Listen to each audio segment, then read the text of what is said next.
Good afternoon, everybody, and thanks for tuning in. John Kelly, profiler here, and welcome. Welcome to part 5 of our very sad video series on who killed Libby German and Abby Williams. Today I want to discuss is law enforcement at a disadvantage, and I'll tell you why. We don't have a motive, and we're not sure if this was a random murder, just a murder of opportunity, somebody on their way out of town, could be a mentally ill person, or was this a sexual motive? I'm not entertaining at all the revenge theory at this point. I know a lot of people are out there, and you may be right. Only law enforcement knows for sure what the real motive was here. But I'm not entertaining the revenge motive at this point. I'm entertaining the motive was sexual. And a lot of people believe that. But again, only law enforcement knows for sure. And why I feel law enforcement might be at a disadvantage, let's not sugarcoat this, okay?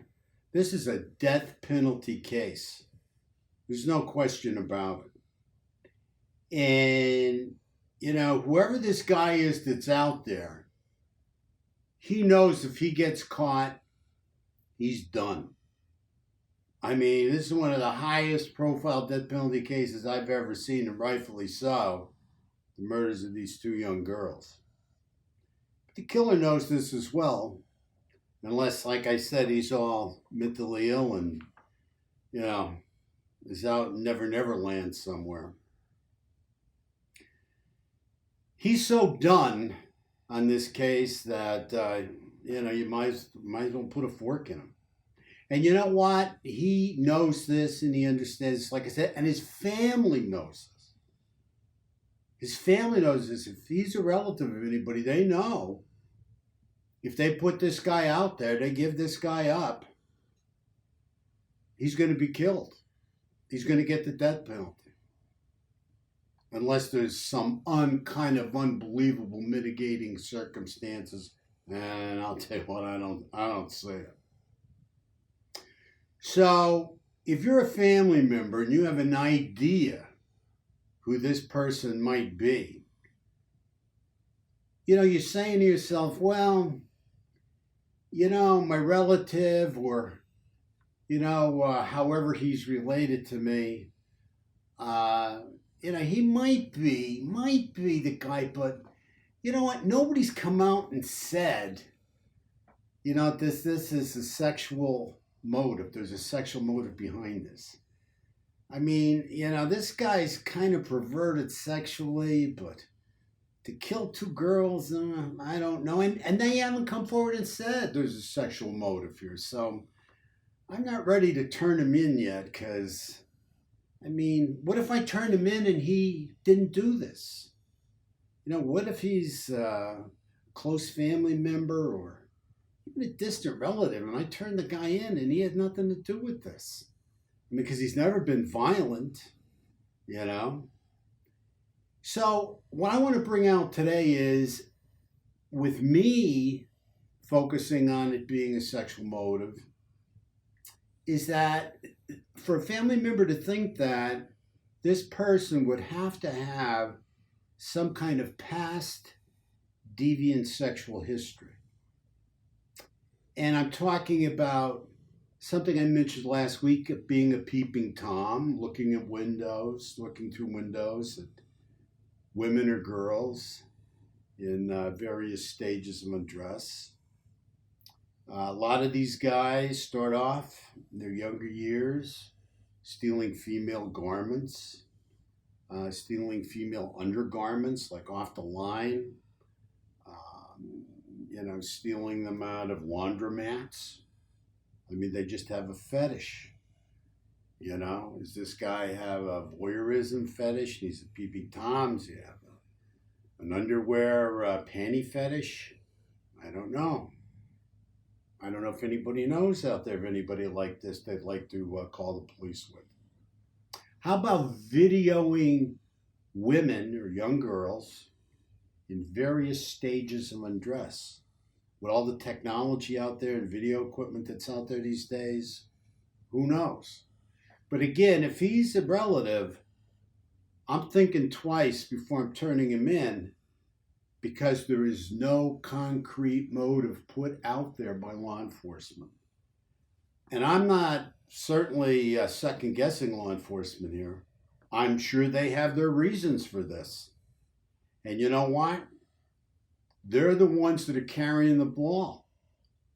Because, this case goes sideways, it's on them.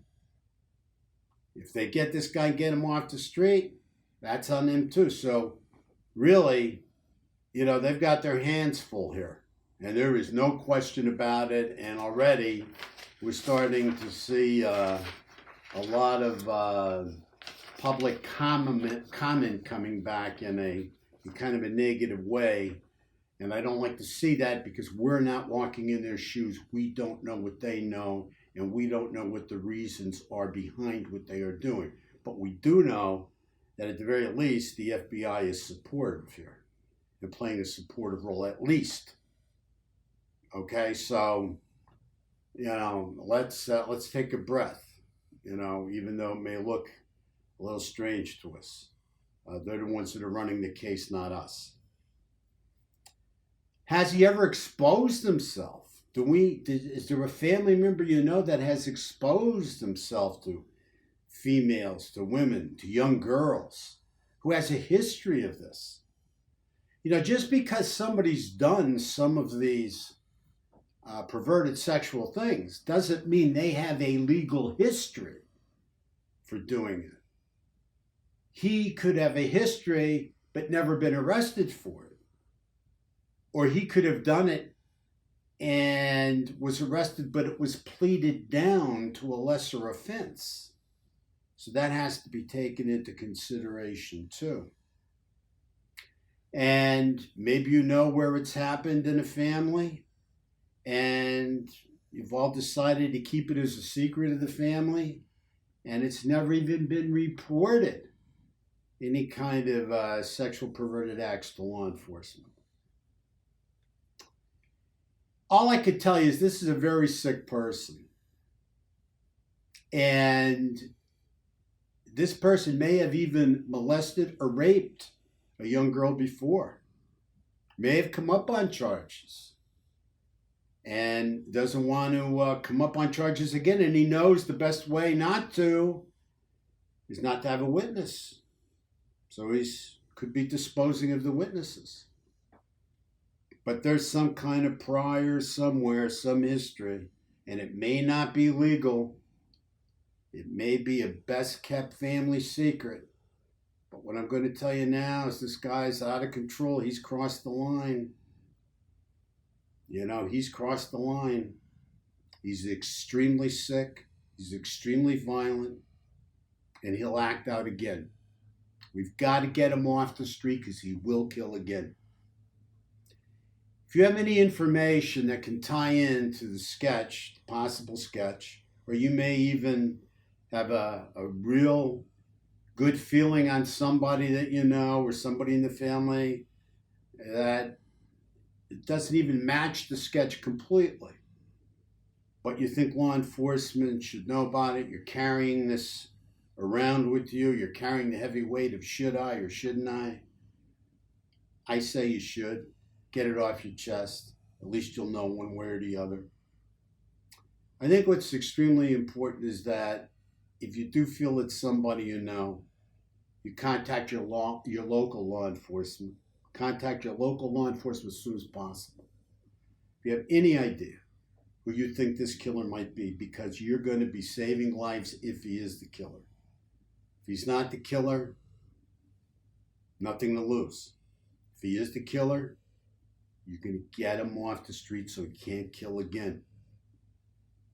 Thank you so much for tuning in. We really appreciate you. We can't thank you enough for your subscriptions. We're just overwhelmed. We're trying to keep up with all the comments. So give us some time. We're falling behind a little because there's so many people watching, viewing, and commenting. Again, thank you so much. Have a wonderful day and stay safe out there.